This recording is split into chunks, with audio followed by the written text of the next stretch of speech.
Perfume या सुगंध को महसूस तो किया जा सकता है, लेकिन आंखों से देखा नहीं जा सकता, और यह अदृश्य एहसास कितना मोह पैदा कर सकता है, यह कोई नहीं जानता।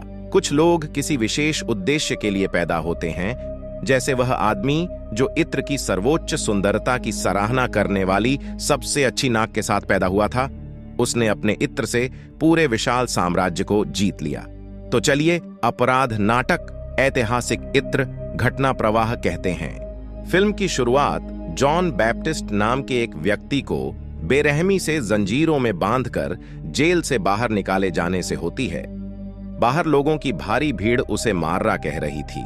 हर किसी के लिए वह नफरत करने वाला था। इसी भीड़ के सामने उसके अपराध का फैसला सुनाया गया और उसे फांसी देने का आदेश दिया गया। कोई साधारण मौत की सजा नहीं, मौत से पहले उसके हाथ पैर काट दिए जाएंगे और फिर उसे फांसी दे दी जाएगी। ये फैसला सुनकर सभी बहुत खुश हुए। ये जॉन बैप्टिस्ट कौन है और उसका अपराध क्या है? हर कोई उससे इतनी नफरत क्यों कर रहा है? इन सवालों का जवाब देने के लिए हमें फ्लैशबैक में ले जाया जाता है। अतीत में पेरिस शहर को 1723 में दिखाया गया है। मछली बाजार पेरिस का सबसे गंदा स्थान था। यहाँ एक महिला मछुआरे को दिखाया गया है।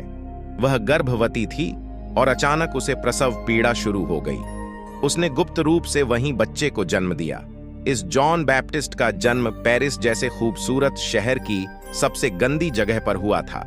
इससे पहले कि इस मां ने 4 बच्चों को जन्म दिया, उन सभी को इस मां ने नदी में फेंक दिया था। यह बच्चा बेहोश पैदा हुआ था और उसे भी उसकी मां ने फेंक दिया था। इस बच्चे में गंध की अजीब शक्ति थी। कहा जा सकता है कि इस बच्चे की घ्राण और विश्लेषणात्मक क्षमता दुनिया में सबसे ज्यादा थी। बदबूदार जगह पर जन्म लेने के कारण बच्चा रोने लगता है, क्योंकि वह उस गंध को सहन नहीं कर पाता है। तभी आस पड़ोस के सभी लोग वहां आ जाते हैं और मां अब उसे फेंक नहीं सकती। बाद में उसकी मां को इस अपराध के लिए फांसी दे दी जाती है। बच्चे को अनाथालय ले जाया गया। इस छोटे से अनाथालय में जगह की कमी थी, इसलिए जब यह नया बच्चा आया तो बाकी बच्चों ने उसे मारने की कोशिश की, लेकिन इस बार अनाथालय के केयरटेकर ने देख लिया और बच्चे को बचा लिया।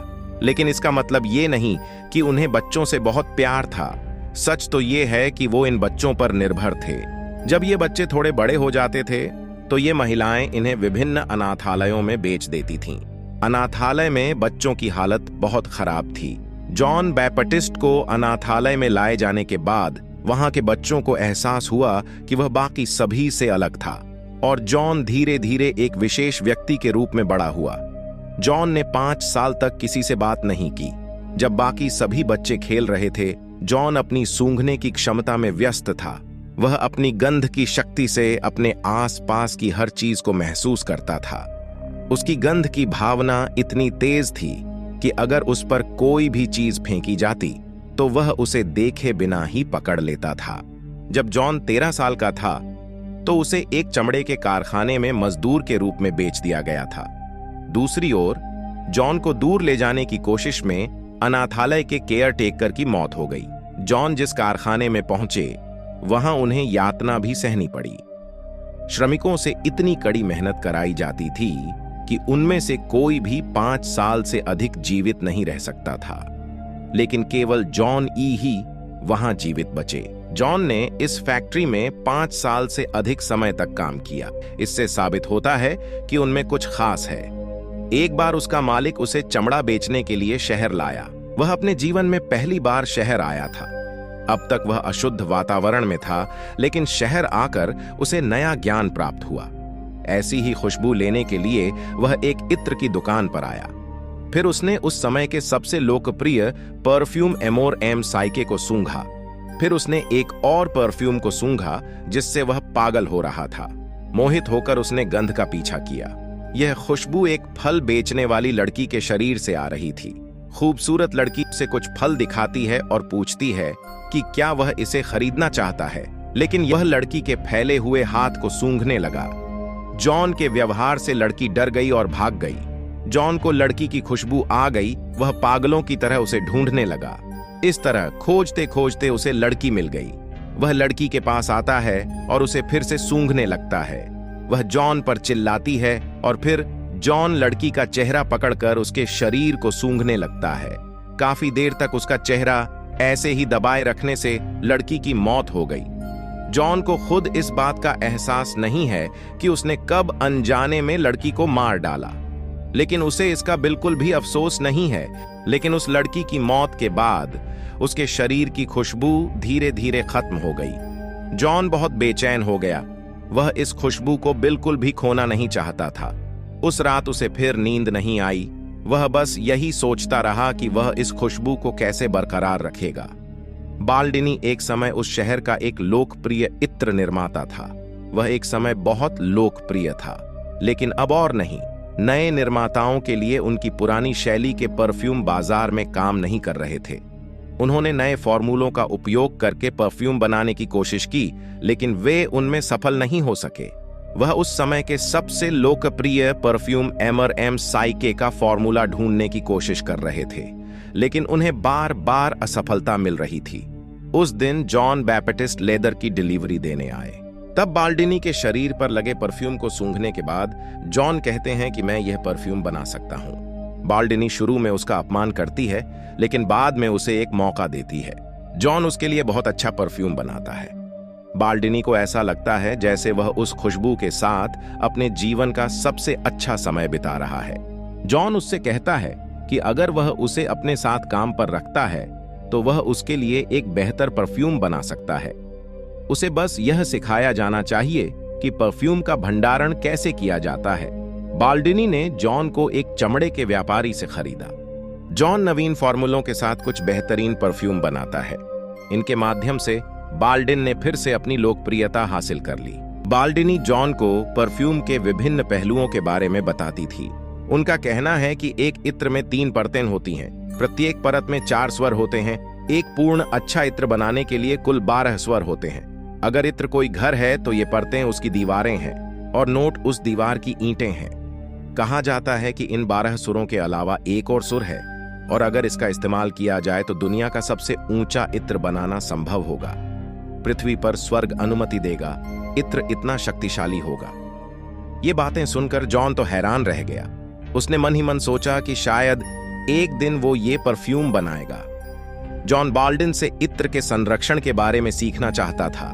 वह चाहता था कि अगर उसे एक जगह से अच्छी खुशबू मिले तो वह उसे निकालकर कहीं और रख सके, वह सुगंध कभी लुप्त न हो। बाल्डाइन उसे एक विधि सिखाता है। वह दिखाता है कि हजारों गुलाबों से इत्र कैसे निकाला जाए और उन्हें कैसे संरक्षित किया जाए। बाल्डिनी ने पहले इन गुलाबों को अपनी बनाई हुई मशीन में उबाला, फिर भाप को संघनित किया और बूंदों के रूप में गुलाबों की खुशबू छोड़ी। एक रात बाल्डिनी को जॉन रोता हुआ मिला। जॉन ने बाल्डिनी से कहा कि उसने उससे झूठ बोला है। इस तरह सभी चीजों की खुशबू बरकरार नहीं रह पाती। वह लोहे, तांबे, कांच जैसी चीजों की गंध को इस तरह नहीं पकड़ सकता था। जॉन की इच्छा थी कि वह सभी चीजों की गंध को पकड़ सके। बाल्डिनी ने देखा कि जॉन ने अपनी बिल्ली का भी इसी तरह इस्तेमाल किया था। उसने बिल्ली के शरीर से गंध निकालने की भी कोशिश की। इस पर बाल्डिनी को बहुत गुस्सा आया। वह कहता है कि इस तरह किसी जानवर के शरीर से खुशबू निकालना संभव नहीं है। यह सुनकर जॉन बेहोश हो जाता है। शरीर से खुशबू निकालने की बात जानकर वह धीरे धीरे बीमार पड़ जाता है। बाल्डिनी जॉन की बीमारी से बहुत चिंतित हो गई, क्योंकि बाल्डिन का परफ्यूम व्यवसाय जॉन पर निर्भर था। जॉन पूछता है कि क्या उसके पास कोई और रास्ता है। बाल्डिनी का कहना है कि वह जानवरों की चर्बी को पिघलाकर अपनी सुगंध बरकरार रख सकता है, लेकिन वह यह तरीका नहीं जानता। लेकिन ग्रास सिटी जाकर वह इसे सीख सकता है। जॉन जाने के लिए तैयार हो जाता है। बाल्डिनी ने जॉन को 100 परफ्यूम फॉर्मूले देकर जाने दिया। उन्होंने एक सिफारिश पत्र भी लिखा ताकि जॉन वहां जाकर आसानी से नौकरी पा सके और इसकी विधि सीख सके। बाल्डिनी 100 फॉर्मूले पाकर बहुत खुश है, लेकिन जैसे ही जॉन उससे दूर जाता है उसका घर ढह जाता है और उसकी मृत्यु हो जाती है। जॉन दूसरे शहर में जाता है। उसने पहली बार आजादी का स्वाद चखा। वह अब स्वतंत्र है और किसी का गुलाम नहीं है। उन्होंने ग्रास शहर तक पहाड़ी रास्ते का अनुसरण किया। वह कुछ समय तक एक पहाड़ी गुफा में रहे। एक सुबह जॉन को सपना आया कि फल बेचने वाला उसके पास है, लेकिन लड़की उसे महसूस नहीं कर सकती, उसे देख नहीं सकती। फिर जॉन जाग गया। वह उठता है और अपने शरीर को सूंघने लगता है और पाता है कि उसके शरीर पर कोई गंध नहीं है। इसलिए लड़की उसे सपने में भी महसूस नहीं कर पाती थी। दुनिया में सबसे अच्छी नाक वाला व्यक्ति, जो अपनी इच्छा अनुसार किसी भी प्रकार का सौंदर्य प्रसाधन बना सकता था, उसके शरीर से कोई गंध नहीं आती थी। उसके शरीर में कोई सुगंध नहीं है। इससे जॉन काफी व्यथित हैं। फिर उसने फैसला किया कि वह दुनिया का सबसे ऊंचा इत्र बनाएगा और पूरी दुनिया को अपनी कीमत दिखाएगा। ग्रास शहर में प्रवेश करते समय जॉन को वह खुशबू फिर से मिलती है, वह खुशबू जो उसे फल विक्रेता से मिली थी। यह खुशबू लॉरा नाम की लड़की के शरीर से आ रही थी। जॉन उस खुशबू का पीछा करने के लिए लड़की के घर आया था। लॉरा ग्रास सिटी में ध्वनि प्रभाव डालने वाले एंटनी रिचेस की बेटी थी। जॉन ग्रास में मैडम अनूर्फी नाम की एक महिला के लिए काम करना शुरू करता है। वहां उन्होंने जानवरों की चर्बी से इत्र निकालने की 2 विधियां सीखी। जॉन दुनिया का सबसे अच्छा इत्र बनाने के लिए कुछ भी करने को तैयार थे। परफ्यूम से बढ़कर उसके पास कुछ भी नहीं था। इस काम के लिए वह एक खूबसूरत खुशबू वाली लड़की की हत्या कर देता है। जॉन ने लड़की के शरीर को जानवरों की चर्बी से उबाल दिया, लेकिन इसमें भी वह सफल नहीं हो पाता। वह लड़की के शरीर से गंध निकालने में विफल रहता है, इसलिए वह फिर दूसरा तरीका खोजने की कोशिश करता है। इस काम के लिए उसने एक स्थानीय वेश्या को काम पर रखा। वह सबसे पहले शरीर पर चर्बी लपेटता है। यह सब देखकर वेश्या बहुत घबरा गई। जब जॉन वसा वाले स्थान को कपड़े से बांधना शुरू करता है तो वेश्या ऐसा करने से इनकार कर देती है। फिर जॉन ने उसे भी मार डाला। उसने उसके शरीर को चर्बी से ढक दिया और उसे संरक्षित करने के लिए कपड़े में लपेट दिया। फिर उसने चर्बी हटा दी और उसके वाष्प से सुगंध निकालने के लिए उसे ईंधन दिया। फिर जॉन ने बाल्डिनी के अनुसार 13 बोतलों का एक सेट बनाया। इस सेट को पूरा करके वह दुनिया में सबसे अच्छा इत्र बना सकेगा और प्रत्येक बोतल के लिए एक महिला शरीर की आवश्यकता होगी। एक रात लॉरा के घर पर उसका जन्मदिन मनाया जा रहा था। मौका मिलते ही जॉन वहां आ गया। लॉरा और उसकी सहेलियां लुका छिपी खेल रही थीं। उस समय जॉन लॉरा पर हमला करने वाला होता है, लेकिन तभी वहां कोई आ जाता है, तो फिर वह लॉरा को शिकार नहीं बना सकता। लेकिन कार्यक्रम में मौजूद दोनों जुड़वा बहनों को जॉन अपने साथ ले गया। उनके शरीर से गंध निकालकर जॉन अपनी पहली 2 बोतलें भरता है। फिर वह अगली बोतलें भरने के लिए महिलाओं को एक एक करके मारने के लिए आगे बढ़ता है। ये शव शहर के अलग अलग हिस्सों में पाए जाते हैं। इससे शहर के लोगों में दहशत फैल गई। पूरे शहर में कर्फ्यू लगा दिया गया। सभी ने महिलाओं को घरों में बंद करना शुरू कर दिया। लॉरा के पिता अपनी बेटी को लेकर बहुत चिंतित हो गए थे, क्योंकि उसकी बेटी उस शहर की सबसे खूबसूरत लड़की थी। जॉन बैप्टिस्ट ने 12 लड़कियों को मार डाला और 12 बोतलें भर दी। उसे केवल एक ही चीज की जरूरत थी और वह लॉरा नाम की लड़की की थी। इतनी सारी लड़कियों की हत्या को लेकर चर्च में मीटिंग होती है। वहां मौजूद सभी लोग बेहद हैरान और गुस्से में थे। वे सभी इससे छुटकारा पाना चाहते थे। तभी एक खबर आई। गैनाबेल शहर में एक आदमी पकड़ा गया है जिसने हत्यारा होने की बात कबूल कर ली है। यह सुनकर सभी खुश हो गए, लेकिन एंटनी का कहना है कि उन्हें लगता है कि यह खबर झूठी है। इसलिए एंटनी अपनी बेटी के साथ शहर छोड़ देते हैं। लेकिन जाते जाते लॉरा की खुशबू जॉन तक पहुंच जाती है। जॉन खुशबू का पीछा करता है और लॉरा के साथ दूसरे शहर चला जाता है। वहीं दूसरी ओर एक कुत्ता जॉन के कमरे में आता है और जमीन खोदकर वहां से कपड़े निकाल लेता है।